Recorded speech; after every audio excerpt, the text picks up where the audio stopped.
최근에 중국 경제 상황이 이렇게 부동산 위기가 온다, 침체가 온다 했는데 또 약간 뉴스는 또 잠잠하기도 하고 괜찮아진 건지 아니면 뉴스에서 언론에서 안 다루는 건지 가장 궁금하거든요. 예, 지적하신 대로 네. 중국의 경제는 금년 들어서 새로운 정부가 들어섰고 이 정부가 뭔가 화끈한 경기 진작책을 펼쳐 나갈 것을 이제 전 세계가 기대를 했죠. 팬데믹도 끝났고 네. 이제 중국이 으쌰으쌰 경제를 끌어나가주면 그로 인해서 다른 많은 국가들도 좀 수혜를 입고 좀 더 좋은 상황이 펼쳐지지 않겠는가라고 했는데 그렇지가 못했죠. 그래서 8월까지 지속적으로 악화되고 있었다고 얘기할 수 있습니다. 그런데 8월에 들어서서는 조금 개선되는 신호들이 좀 보이기 시작하고요. 여기에 대해서 중국 정부는 이제 호전이 되고 있다. 방향이 우상향으로 바뀌고 있다라고 얘기는 하는데 아직은 그렇게 보기에는 섣부른 그런 상황으로 많은 전문가들이 생각하고 있는 것 같습니다. 그러면 그런 좀 침체된 그런 상황이 요즘 그런 말도 있잖아요. 이제 미국에서 아무래도 중국 물건들을 안 사주니까 예. 안 사주니까 중국의 수출도 쪼그라들었다. 예, 예. 요게 이제 미국이 의도한 거다. 요거는 박사님 보시기에 미국이 의도한 중국 때리기인지 아니면 복합적인 영향인지 가장 궁금합니다. 우선 이제 미국이 중국을 제재하는 방법을 우리가 조금 구분해서 볼 필요가 있다고 생각을 합니다. 네. 트럼프 시대에는 중국에서 나오는 상품에 대해서는 무조건 관세를 매겼어요. 그런데 이 중국에서 미국으로 수출하는 제품 중에 상당 부분이 미국 회사 거예요. 미국 회사 건데 중국에서 수출이 된다고요? 그렇죠. 중국에서 만들어가지고? 그렇죠. 아... 그러니까 나이키야. 그럼 나이키 공장이 중국에 있어. 네. 그러면 나이키가 중국 공장에서 제품을 만들어서 미국으로 가져온단 말이에요. 그게 중국산 아닙니까? 네. 그러니까 관세를 매겨요. 그러니까 실제로는 중국 회사의 제품에만 관세가 붙는 게 아니고 미국 회사가 중국에서 만든 제품에 대해서도 관세가 붙고 독일 회사가 중국에서 만든 제품에도 관세가 붙고 이러니까 미국 회사들은 네. 굉장히 힘들게 됐죠. 그러네요. 그러니까 이 사람들 불만도 굉장히 커요. 아니 이게 어디 중국을 때리는 거냐? 우리를 때리는 그렇죠. 거지. 미국 기업들한테도. 그래서 바이든 시대에 오면은 네. 이 중국에 대한 제재를 반으로 나눠요. 개념적으로 보면 중국의 오늘, 그러니까 중국이 오늘 하고 있는 거, 요거는 좀 트럼프식으로 너무 무리하게 하지 말자. 그렇다고 해서 트럼프가 관세 부과해 놓은 걸 보니 미국 국민들이 좋아해. 중국을 때린다니까? 그렇죠. 아, 이념적으로 약간. 그렇죠. 예. 그래서 어느 나라나 정치인들은 표를 먹고 살지 않습니까? 그래서 2, 3년 전에는 미 의회에서 중국 나쁜 나라, 뭐 중국 사람들 나쁜 사람 이렇게 얘기를 하면은 그 소수파였어요. 그런데 팬데믹 3년 지나면서 미국 전체 또 서방 세계 전체에서 중국에 대한 반감이 올라갔잖아요. 그러니까 중국을 막 때리고 비난을 하는 정치인들이 인기가 막 올라가는 거예요. 그러니까 거기에 붙어서 옆 사람들도 같이 다 중국 때리게 들어가고 그러니까 바이든도 이렇게 인기 있는 정책을 내가 안 할 수 없다. 안 할 수 없지. 뭐 이제 그렇게 유지를 하면서 하지만 정책의 중점은 중국의 오늘이 아닌 내일에 두겠다. 그러니까 중국은 경제 발전, 기술 발전 오늘까지만 해. 내일 달성할 거는 그건 안 되겠어. 네. 그래서 주로 하이테크 쪽을 지금 제재를 하고 있죠. 네. 첨단 기술. 예. 그러면 미국 입장에서 볼 때 네. 중국의 경제도 둘로 나눌 수가 있어요. 그러니까 하이테크형, 미래지향적인 경제 부분이 있고 지금 그 오늘 일용할 양식을 먹고 사는 그 경제 부분이 있죠. 예를 들어서 옷을 만든다든가 공산품. 그렇죠. 네. 무슨 볼펜을 만든다든가 이런 거는 중국이 좀 잘하잖아요. 네. 이거를 중국이 잘 못하게 되고 이 경제가 나빠지면 네. 미국도 곤란해요. 그러니까 미국 입장은 뭐냐면 네. 오늘까지의 경제는 니들 열심히 잘 해라. 하던 건 열심히 해. 하던 건 잘 해라. 그래서 우리 물건도 좀 사주고 우리는 또 니들 거 싼 물건 좀 가져가 쓰고 우리 딴 데서 사보니까 더 비싸더라. 그러니까 너 싸게 사오고 그런데 뭐 예를 들어서 뭐 5G 칩을 만들겠다고 그건 안 되지. 미래니까. 그렇죠. 미래지향적으로 앞으로 내일 미국과 중국의 경쟁에 있어서 영향을 줄 수 있을 만한 그건 안 된다. 그건 제재한다. 그러니까 이걸 나눠봐야죠. 이해했습니다. 예. 그러면은 사실 복잡하긴 하지만 이게 뭐 중국 경기 침체를 뭐 미국이 의도했다 이건 너무 나간 말이라고 해야겠네요. 네, 저는 그렇게 생각합니다. 네. 그래서 정교하게 하려고 디리스킹이다, 디커플링이다라는 말을 하는 거예요. 이렇게 좀 분리를 하려고. 그러니까 네. 디리스킹이라는 말은 원래 유럽 쪽에서 쓰던 말입니다. 그래요? 네, EU에서 싸우기는 미국하고 중국이 싸우고 미국이 딜이 중국을 제재해야 되는데 그 제재로 인해서 유럽 회사들이 중국에 팔 물건을 못 파는 거예요. 그렇죠.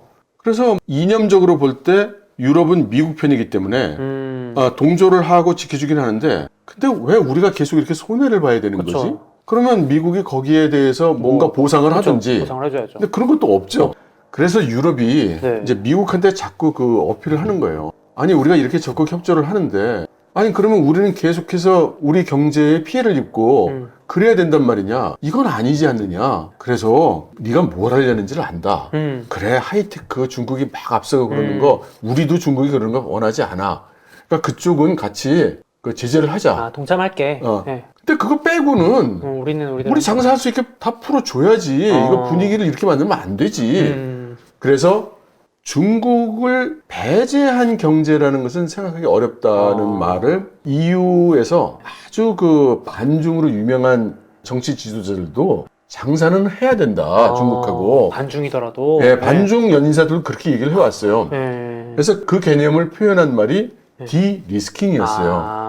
그러니까 막 디커플링으로 이제 중국하고는 상대도 안 해. 이게 아니고 중국과 협력을 하면서 리스크가 있는 부분은 우리가 곧 배제를 하되 그 리스크를 잘 관리해 가면서 리스크가 없는 부분은 장사를 해야지 라고 해서 꺼냈고 그것이 이제 금년 초에 G20 회의가 있을 때 바이든 대통령이 그 유럽 쪽에 미국의 큰 동맹이잖아요. 그러니까 동맹들의 그런 의견을 받아들이고 그래서 바이든 대통령도 갑자기 이제 디리스킹.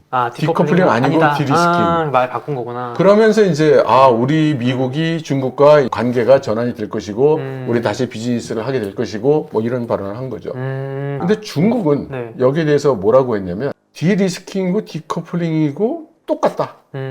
왜냐하면 중국 입장에서 보면 여태까지 중국을 제재하던 거를 풀어주겠다는 얘기냐? 아니잖아요. 네.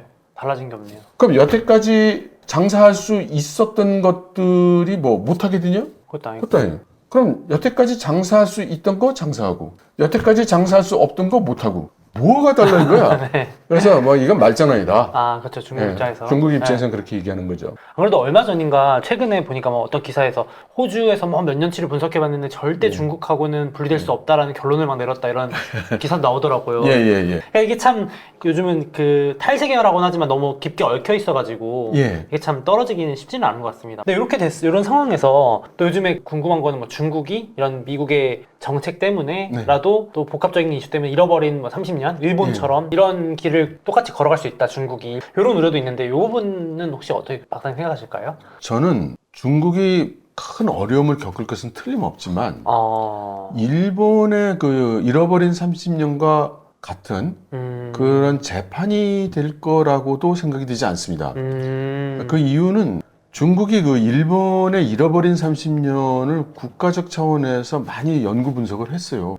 그래서 거기에 대한 대비책을 나름대로 다 세우고 있으니 그러니까 이것은 미국의 공격이 100% 다 먹힌다 라고 하면 중국의 경제가 이제 가라앉을 수 있겠죠. 그런데 100%라는 승리는 없을 것이다. 그렇죠. 그러니 일본의 잃어버린 30년을 그대로 반복한다고 보는 것도 조금은 지나친 표현일 수 있을 것 같습니다. 그러면 지금 가장 궁금한 거는 디커플링이든 디리스킹이든 공급망 분리가 되고 있는 거는 사실인 거죠? 네네. 요거는 장기적 관점이고 구조적으로 변하는 사실이라고 봐야 되는 게 맞을까요? 그렇죠. 네. 지금 눈에 보이지 않게 미국이 이제 몇 년 동안 중국에 대한 제재를 계속하면서 서방 기업들이 하나씩 둘씩 이제 중국에서 많이 나왔어요. 네.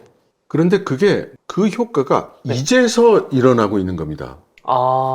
그러니까 어느 한 공장이 중국에서 딸랑 혼자 나오면 협력업체들은 다 중국 안에 있어요. 그죠? 네. 그러면 나는 혼자 베트남으로 왔는데 어차피 물건은 원자재라든가 중간 제품 이런 것들은 다 중국에서 사와야 돼요. 그런데 많은 경우에 내 제품을 사줄 고객이 또 중국에 있어. 그러니까요. 그럼 여기서 만들어서 또 중국에 갖다 줘야 돼. 어차피. 근데 내가 왜 나오는 거지? 이런 의문도 일어날 수가 있죠. 그러니까 안 나오는 기업도 많았고 나왔다 해도 불편한 점이 많은 거예요. 그러나 시간이 계속 압박을 몇 년 동안 하다 보니까 이제 상당히 나왔습니다. 실제로. 네, 실제로 데이터를 분석을 해보면 중국의 외국인 투자는 늘지도 않았지만 줄지도 않았어요. 정체구나. 그런데 내용을 보면 총액으로는 큰 차이가 안 나지만 제조업으로 투자되는 돈들은 계속 줄어들고 있고 새로 그 차이를 메꾸고 있는 돈들은 거의 금융자본들이 들어가는 거예요. 그러니까 중국의 주식이라든가 뭐 부동산이라든가 무슨 채권이라든가 이런 걸 사는 자금이 막 들어가서 어쨌든 겉으로 보면 외국인 자본이 상당히 있는 것으로 보이지만 제조업에 들어가고 있는, 그러니까 실체 경제에 투자되고 있는 돈은 지금 계속 줄어들고 빠져나가고 있는 거예요. 그러다 보니까 이제 중국 안에 공급망이 지금 흔들리는 겁니다. WTO가 각 나라에 공급망이 얼마나 잘 정비되어 있는가를 한번 조사를 했었는데 모든 공급망이 자기 국가 안에 다 있는 그런 나라는 유일하게 중국 하나가 나타났습니다. 유일하게요? 예. 그럼 다 차단시키면 혼자 먹고 살 수 있는 나라는 유일하게 중국이에요? 그렇죠. 중국은 우리 안에 다 있어. 그런데 이거는 큰 윤곽에서 조사를 했을 때 그렇지. 예를 들어서 우리가 전투기를 만드는데 나사 하나가 없어도 전투기가 안 나오는 거잖아요. 나오죠, 예. 그러면 이게 뭐 전투기에 들어가는 수십만 개의 부품을 공급망 분석을 할 때 다 하나하나 분석을 못 하는 거거든요. 그러니까 실제로는 중국이 자기 국가 안에 모든 공급망이 있다고 생각했지만 이제 외국 기업들이 하나씩 둘씩 빠져나가다 보니 자꾸 이빨 빠진 데가 나오는 거예요. 그렇죠. 그래서 이제 중국도 우리 자국의 공급망이 어떻게 돌아가는지 모니터링을 하고 이거를 즉각 대응을 하기 위해서 노력을 하고 있습니다. 또 하나는 아까 말씀드린 대로 지금 미국과 중국이 이제 시장이 분리가 자꾸 일어나니까 저는 이거를 이제 이름을 붙였어요. 미국과 유럽을 우리가 보통 서방이라고 부르잖아요. 그래서 여기를 서방 시장 또는 서방 공급망 이렇게 부른다면 미국이 이렇게 분리해 내려고 하는 중국, 그리고 어차피 미국으로부터 미움받아서 외롭게 살고 있는 나라들, 이란, 북한, 이번 우크라이나 전쟁 때문에 러시아, 이런 데들은 자기들끼리 외로운 국가들끼리 뭉치죠. 그래서 이런 데가 저는 이제 동방국가, 동방시장, 이제 이런 식으로 이름을 붙이고 그 외에 많은 나라들은 이 두 나라의 양다리를 걸치고 싶어 하는 양쪽 모두 난 장사를 하겠다라는 이제 교차 시장 이제 이렇게 부르고 있는데요. 근본적인 변화, 큰 구조의 변화는 지금 일어난 거예요. 그러니까 옛날 과거 우리는 자유무역 시대를 살았습니다. 그것은 전 세계가 하나의 자유로운 시장으로 묶인다는 뜻이었고 따라서 어느 곳보다도 큰 시장이 존재를 해서 모두들 거기에 와서 경쟁을 하고 여기서 돈을 벌었어요. 그러다 보니 글로벌 공급망이 아주 효율화되고 가장 효율적이고 가장 비용이 낮은 구조로 정착이 됐죠.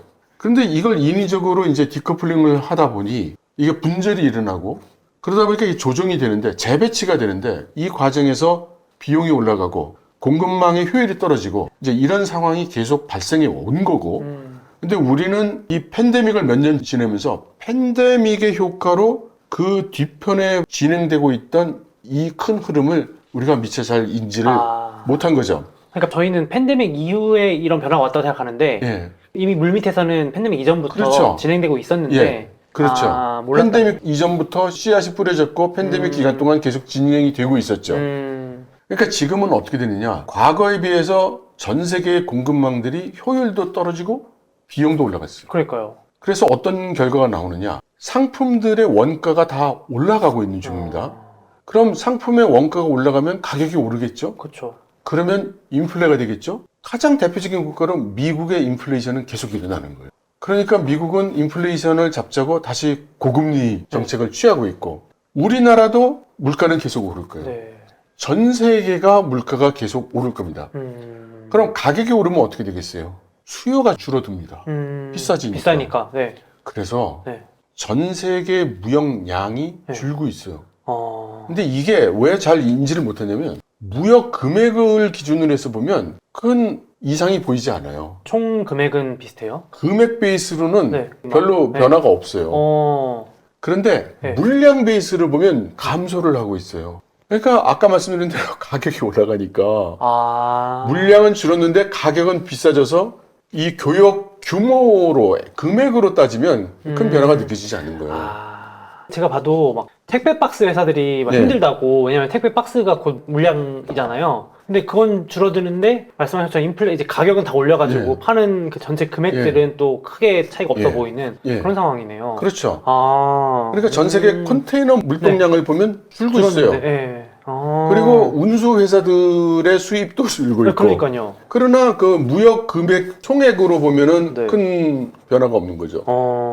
그러면 그 박사님 책에도 이런 네. 디커플링 때문에 세계 무역에 쇼크가 올 수 있다 말씀하셨는데 네. 근데 말씀하신 거 들어보면 물동량은 줄어드는데 또 가격은 유지되면은 또 이게 괜찮은 건가요? 쇼크가 아닌가요? 이게? 네. 아니, 그게 네. 쇼크가 되죠. 왜냐하면은 네. 이 영향을 네. 모든 나라가 똑같이 받는 게 아니에요. 그러니까 아까 말씀드린 교차 시장. 우리는 시장 그러면 우리가 대부분 먼저 파는 곳이라는 생각을 먼저 해요. 근데 시장은 사는 곳이기도 하잖아요. 네네네. 그러면 옛날에는 어디서든지 사서 어디든지 팔았어요. 그죠? 근데 디커플링이 일어나면은 사올 수 있는 곳도 이제 제한이 자꾸 생기기 시작하고 내가 사올 수 있는 곳과 사올 수 없는 곳이 생기기 시작하고 파는 것도 내가 팔 수 있는 곳과 팔 수 없는 곳이 생기기 시작하죠. 네. 그러면 난 여기서 사올 수가 없는데 내 경쟁자는 거기서 살 수가 있어. 나는 저 시장에 팔 수가 없는데 내 경쟁자는 거기 가서 팔 수가 있어. 네. 그렇게 되면 나는 구조적으로 경쟁자보다 높은 가격으로 원자재를 가져와서 경쟁자보다 더 높은 가격으로 팔아야 되는 이런 현상이 생기게 되죠. 네. 그럼 그 경쟁에서 이길 수 있냐 이거예요. 더 이기기 힘들겠는데요? 그러니까 그게 과거에는 자유시장 자유경쟁이었기 때문에 우리가 경쟁력이 있어. 우리가 기술력이 있어. 하지만 지금은 공급망 분절로 인해서 어떤 시장의 위치에 있느냐에 따라서 경쟁력에도 이제 영향을 주게 돼버린 거죠. 더 커지네요. 그러니까 그 포지셔닝이 잘 돼 있는 국가, 혹은 기업. 잘 돼 있는 기업은 뭔가 이게 요즘 더 잘 되네. 그렇죠. 장사가 요즘 할만한데 뭐 이렇게 되고 안 그런 데는 우리 여태까지 잘해왔는데 요즘 힘들어. 그러니까 가장 대표적인 게 어디냐? 수출을 많이 하는 그런 국가들. 그러니까 한번 생각해 보세요. 공급망이 단절이 되고 시장이 이렇게 분리가 되면 가장 떳떳한 국가들이 어디냐면 자원부국이에요. 남들이 원하는 걸 내가 갖고 있어. 다 와서 나한테 그것 좀 팔아달라고 그래. 그럼 옛날에는 100원이었는데 110원. 올려달라 그래도 사니까. 그러니까 자원을 많이 가지고 있는 나라는 지금 제일 떳떳해요. 그래서 여기를 1등 국가라고 할 수 있어요. 1번 국가. 2번 국가는 뭐냐면 근데 우리도 있어. 뭐 남한테 팔 수준까지는 안 되지만 그렇게 많지는 않지만 뭐 우리 필요한 정도는 뭐 내부적으로 대충 조달이 돼. 이런 자급 조직이 가능한 나라. 미국, 러시아 같은 나라. 이런 나라는 이제 2등이에요. 내가 뭐 궁색한 소리 할 이유가 없어. 그러니까 3번 국가는 어디냐? 누군가한테 가서 팔아야 먹고 사는 나라. 그러니까 이런 국가들이 되게 산업 강국이죠. 그러니까 그 나라의 총 생산 능력을 보면 자국이 필요한 것보다 몇 배로 더 많이 가지고 있는 그래서 수출을 많이 하는 한국, 독일. 제조 강국이군요. 그렇죠. 제조 강국이죠. 그러니까 이런 데는 갖다가 팔아야 되니까. 그러니까 시장이 그런데 만일 난 이쪽 시장에는 못 팔고 저쪽 시장만 팔 수 있어. 그러면 데미지가 그대로 오죠. 그대로 오죠.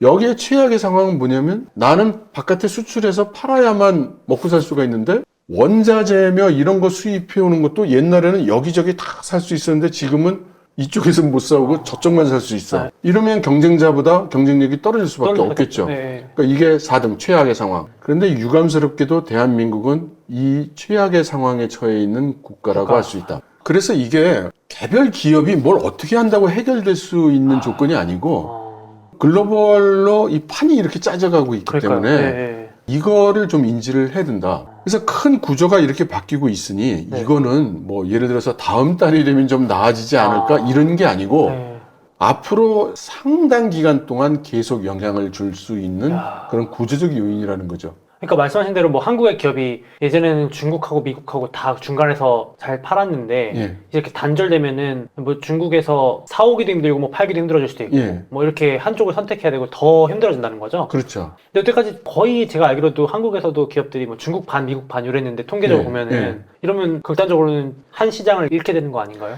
그러니까 그 나라들도 보면은 인도 양다리. 그렇죠. 양다리. 베트남, 양다리. 태국, 양다리. 인도네시아, 양다리. 지금 다 그렇게 하려는 거예요. 그러면 기업들도 각 기업마다 전략이 다 틀려요. 어떤 기업은, 그러니까 유럽의 ST 마이크로 같은 반도체 회사는 중국하고 합작해서 대규모 투자를 해서 반도체 회사 만들어요. 유럽에도 만들어요. 그러니까 뭐냐면 중국 시장을 노리는 기업을 따로 중국향으로 딱 만들고 유럽향으로 딱 만들고 그렇게 해서 두 개의 나뉜 시장을 각각의 회사를 만들어서 대응하는 거죠.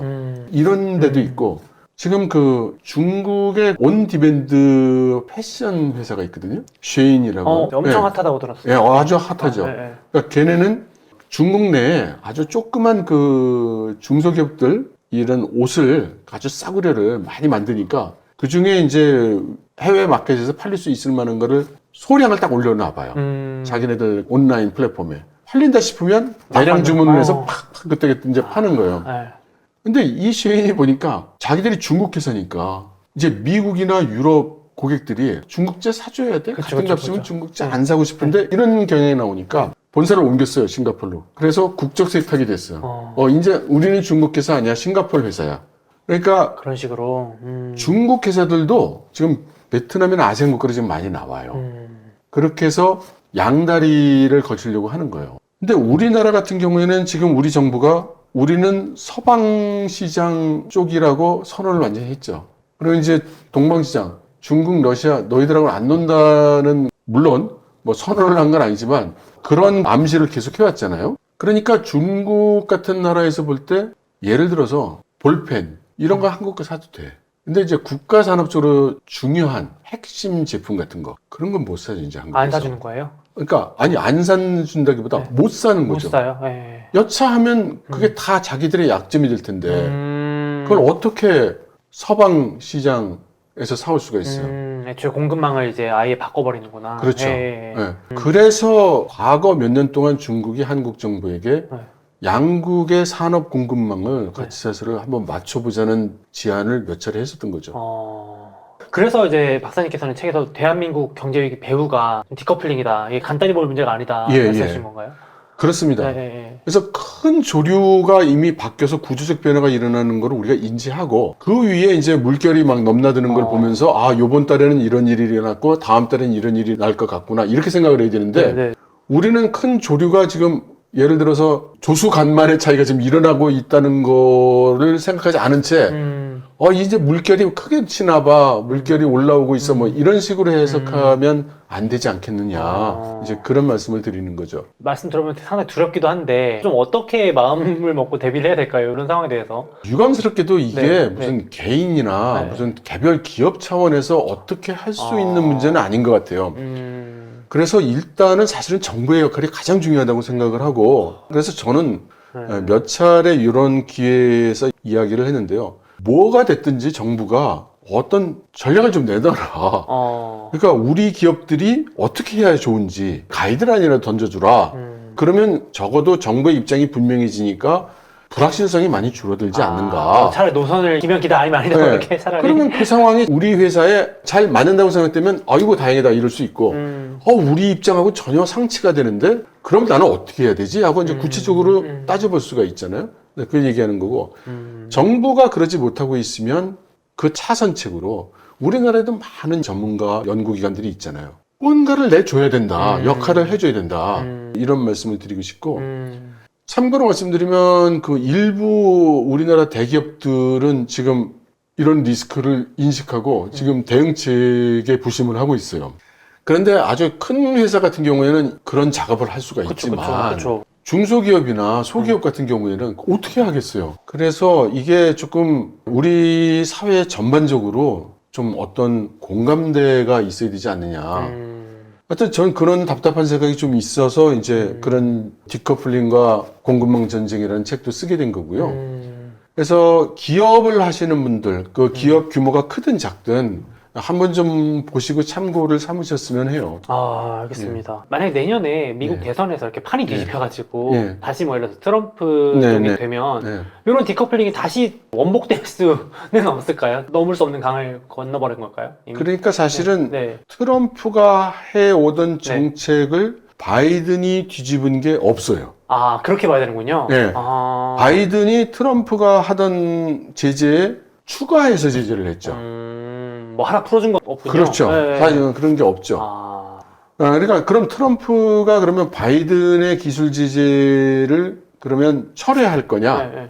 그럴 것 같지도 않죠. 네, 그럴 이유도 없어 보이는데. 네, 그럴 이유도 없어 보이고. 그러나 트럼프는 어떻게 얘기를 했었냐면 내가 대통령이 된다면 이런 미중 간의 관계에 모순이 없어질 거다. 러시아하고도 잘 지낼 수 있다. 이렇게 얘기를 하거든요. 그러니까 트럼프는 중국에 대해서는 특히 뭐라고 얘기를 했냐면 홍콩에서 민주화 시위가 일어나고 중국 정부가 강경 대응을 했을 때 그건 중국 자기 문제다라고 얘기를 했었고 타이완과의 갈등에 대해서도 트럼프는 뭐라고 얘기했냐면 그건 중국 사람들 내부의 일이다라고 얘기했어요. 알아서 해라. 약간 그런 스타일이군요. 그건 우리하고 관계없다. 네. 그러면 중국 입장에서는 타이완을 수복해서 조국 통일을 이루는 게 지금 가장 큰 국가 목적 중에 하나인데 네. 그러면 우리가 타이완을 도모해도 미국이 굳이 전쟁이라든가 무력을 동원하지 않을 가능성이 높구나라고 판단할 가능성이 높죠. 네. 그래서 결과적으로는 첫째, 트럼프가 기존의 입장을 견제하고 그로 인해서 중국이 양안 전쟁에 대해서 보다 적극적으로 나서게 된다면 결과적으로 전쟁이 일어나게 될 것이고 그때 미국이 개입을 할 거냐 안 할 거냐. 근데 현재 미국의 정가의 입장은 개입을 해야 된다는 거죠. 그러니까 미국 여론도 그렇고 그럼 결과적으로 전쟁이 난다면 그러면 결과적으로는 지금보다도 더 이 디커플링의 임팩트는 더 강해지겠죠.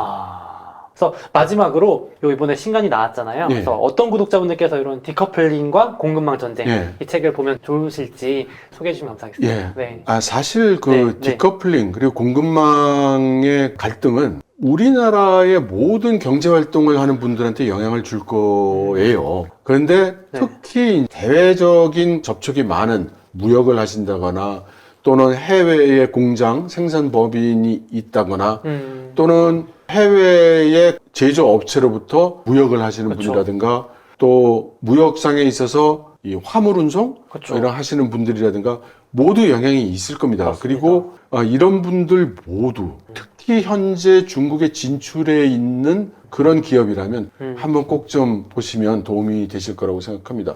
판단을 하셔야 될 거거든요. 우리가 중국에서 계속 이 사업을 해야 되나, 접어야 되나, 아니면 오히려 확대해야 되나. 지금 그 세계적인 기업마다 다 전략이 각각 다르니까요. 네. 참고하실 수 있을 겁니다. 사실 뭐 중국에 직접 진출 안 했어도 저나 저희 구독자분들은 미국 관련 기업들도 관심 많으신데 네. 미국 기업들도 요즘 뭐 다 중국에 안 진출해 있는 기업이 없잖아요. 대기업들. 네, 그렇죠. 그러니까 참 네. 그 책을 보고 그런 것도 판단하시는 데 좀 도움이 되겠네요. 예. 네, 알겠습니다. 그래서 오늘은 이철 박사님 모시고 현재 궁금한 것들 속 시원하게 해결해 봤는데 구독자분들도 좀 도움이 되셨으면 좋겠습니다. 그래서 신간 디커플링과 공급망 전쟁도 함께 같이 보시면 더 유익하지 않을까 싶습니다. 오늘 나와주셔서 감사합니다. 네, 감사합니다.